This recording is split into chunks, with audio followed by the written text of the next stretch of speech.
Este pasado 25 de noviembre del 2016 falleció Fidel Castro, un hombre que tomó el poder el 1 de enero de 1959 y cuando lo dejó lo entregó en manos de su hermano Raúl Castro.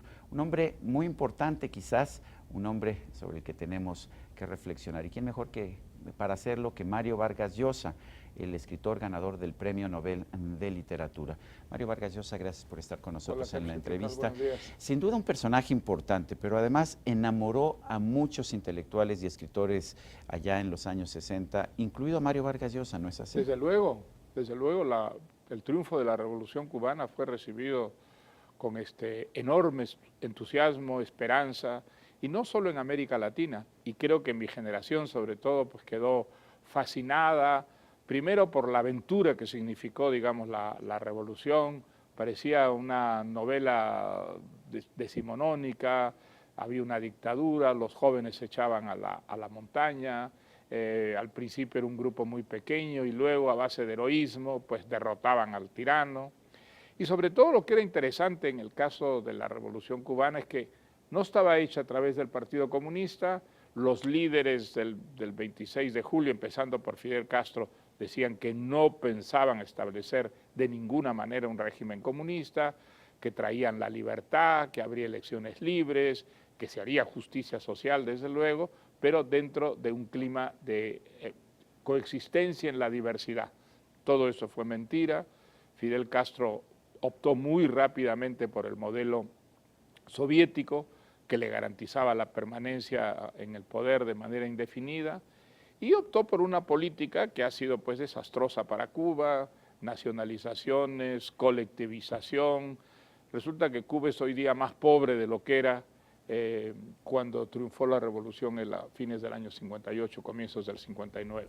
Tú tuviste un acercamiento con la Revolución Cubana, cuéntanos. Desde luego, porque en los primeros años pues parecía un modelo, digamos, que traería justicia, que acabaría con las enormes desigualdades que había en los países latinoamericanos. Además había hecho cosas en un principio que eran, digamos, muy positivas, convertir los cuarteles en escuelas, un programa de salud para que cubriera realmente al conjunto de la población. En fin, la orientación parecía una orientación perfectamente positiva.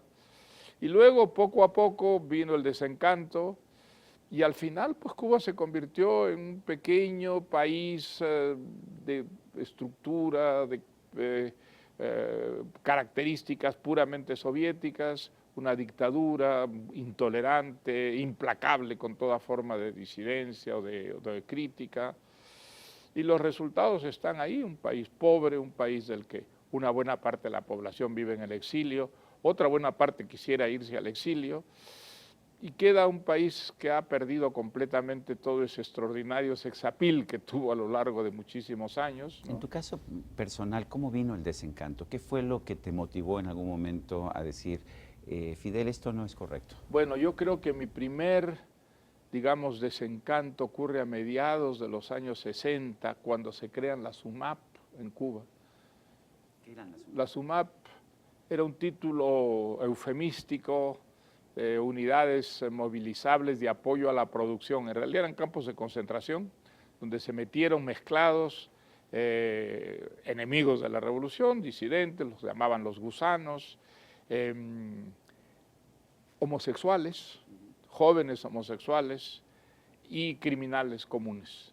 A mí me impresionó mucho, sobre todo porque yo estaba vinculado a un grupo de pintores, de actores, escritores, poetas, que se llamaba El Puente, donde había gente joven, sobre todo chicos y chicas, y todos muy entusiastas con la revolución, convencidos además de que la revolución no solo iba a traer justicia social en el campo económico, sino también en el campo de las costumbres, en el campo de la moral.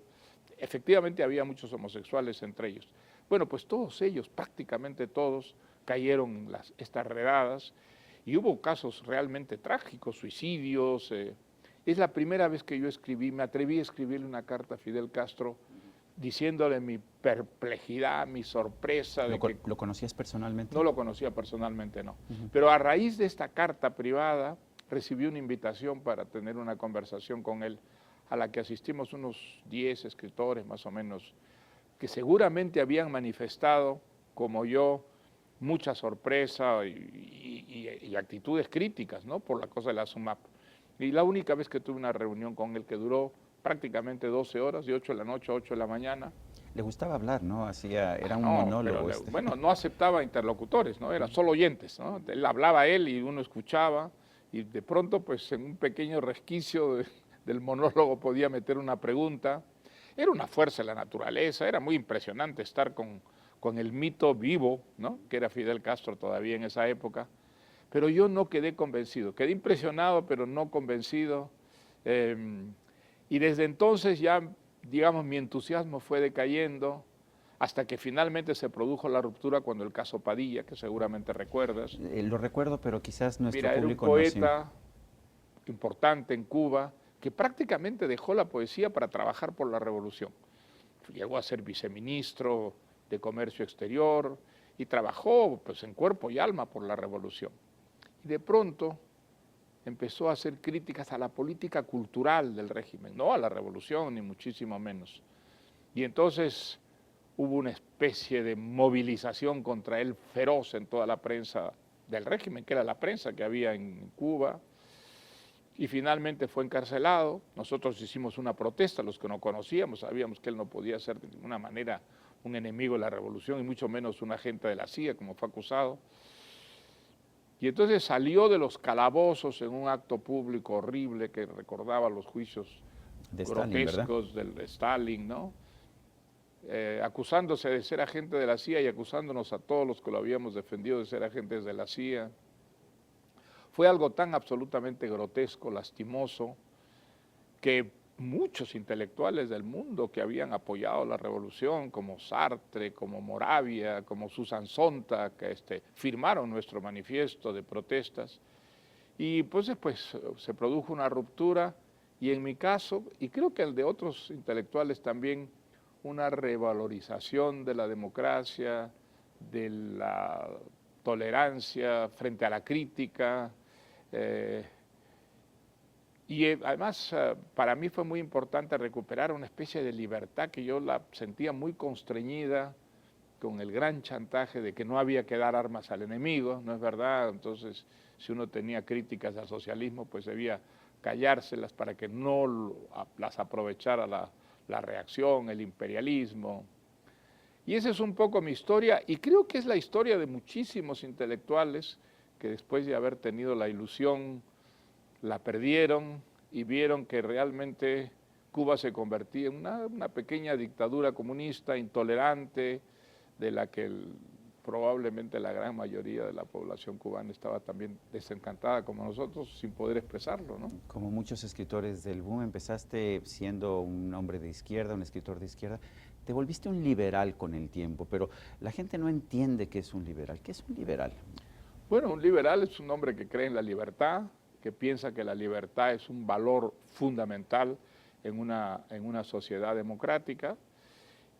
Todas las grandes, digamos, transformaciones de la civilización se han hecho haciendo avanzar a la libertad, en el campo de las costumbres, en el campo de las ideas, en el campo de la cultura y fundamentalmente en el campo económico.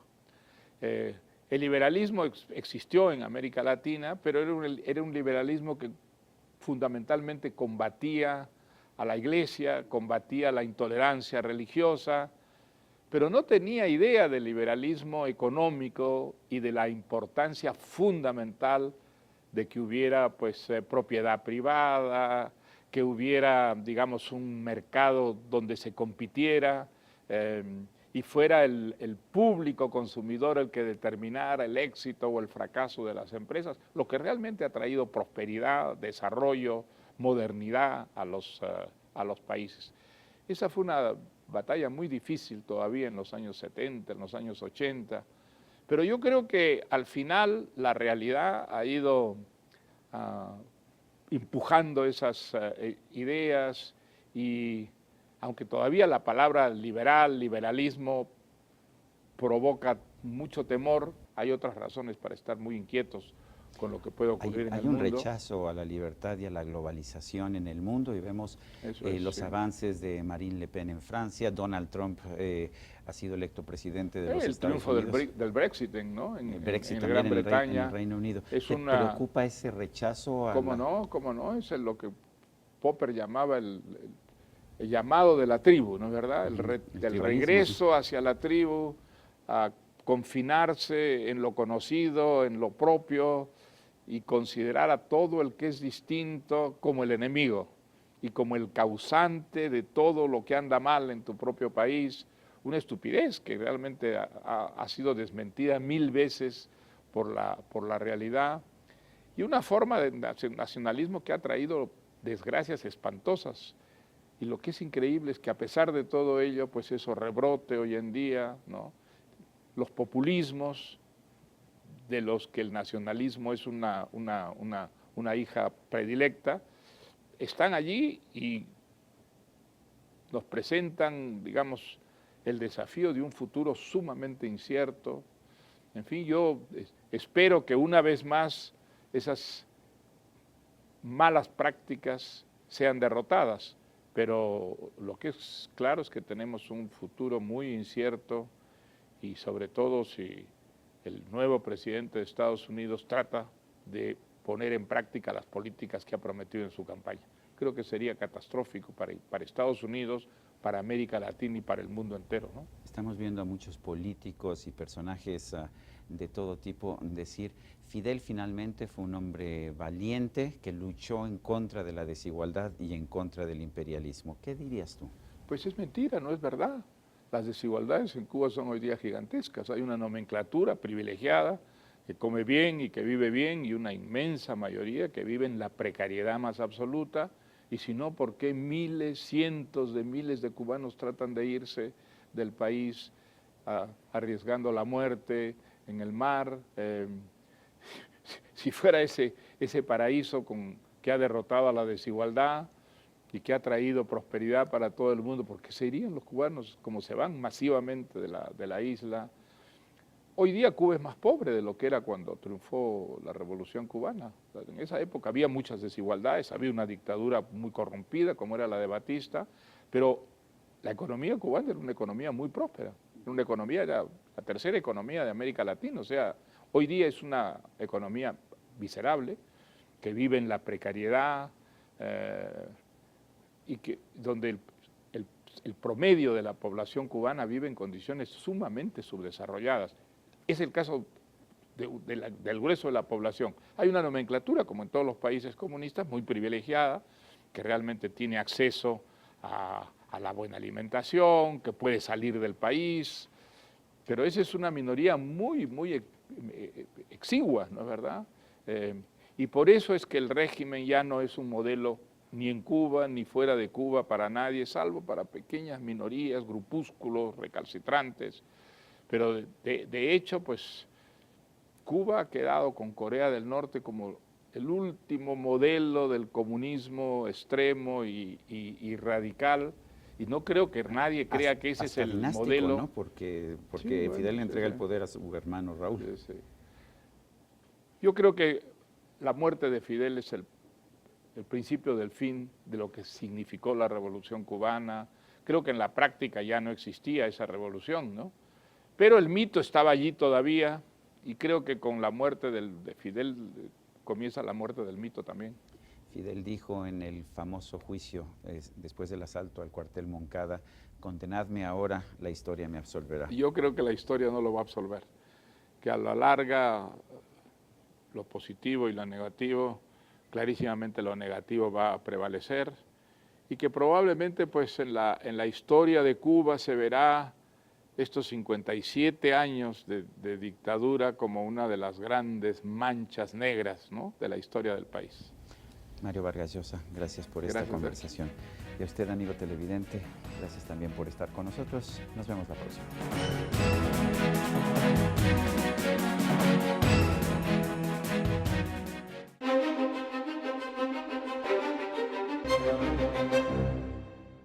Los partidos políticos, pero sobre todo los ciudadanos, deberíamos aprender la lección que nos dejaron 3 acontecimientos internacionales: la elección del presidente de Estados Unidos, la votación por la permanencia de Inglaterra en la Unión Europea y el plebiscito en el que se votaron acuerdos para la paz en Colombia.